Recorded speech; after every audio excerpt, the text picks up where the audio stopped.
one of New York's untiring advocate for the city's urban poor.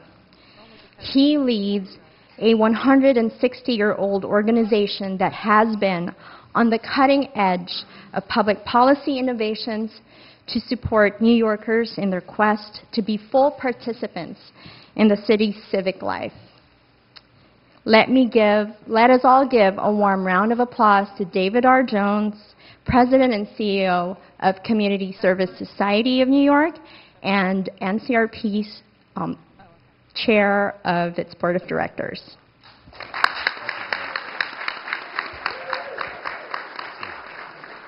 I generally bring my own clacker along, so just to make sure that I'd like to welcome you to this conference. We think it's particularly important and timely.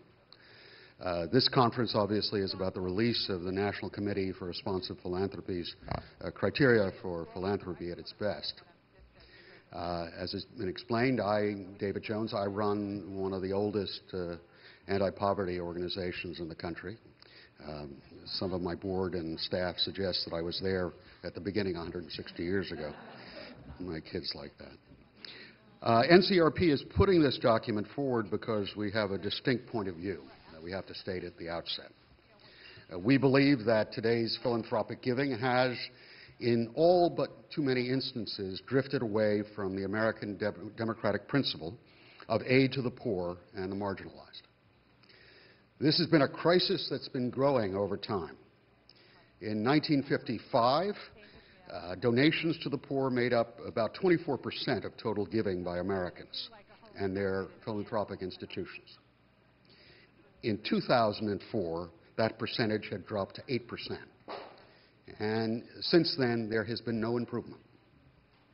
We at NCRP believe that the time is right because of the current severe recession, that is precisely the time to raise with foundations and elected officials and policymakers, academics, and perhaps most importantly, the American people, what they expect foundations to do. What they expect foundations that were created in large part on special tax exemptions and treatment, what these organizations should be doing to promote the overall public good, especially for those who are poor and underserved.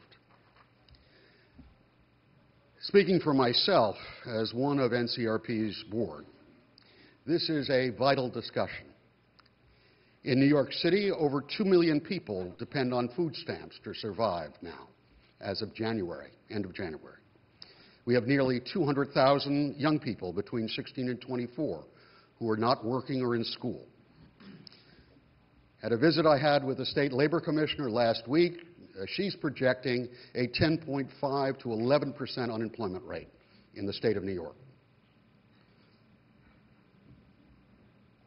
This is going to be a catastrophe for the poor, a catastrophe for many.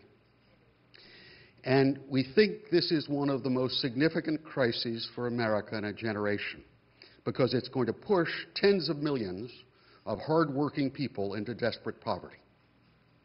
During this period, no institution can be left to sit idle on the sidelines, especially exempt foundations. Most Americans want to see these organizations in the vanguard of efforts to relieve the conditions of poor people. This criteria that we're putting out today is meant to be provocative. It's not a soft, can this be nice? It's meant to stir debate, get people angry and upset. We think it's a means for foundations to look at their giving, but we think it's also a means for them to look at their organizations and their transparency and things they've done right and wrong. But we, frankly, also want lawmakers to look at these criteria, to start to judge whether our foundation communities are doing what they should do in a time of national crisis. And we also want the public to start engaging on this issue. This is not some private club anymore. We're all in this disaster that's facing the nation, and foundations have to be a principal and critical part of getting us out of it.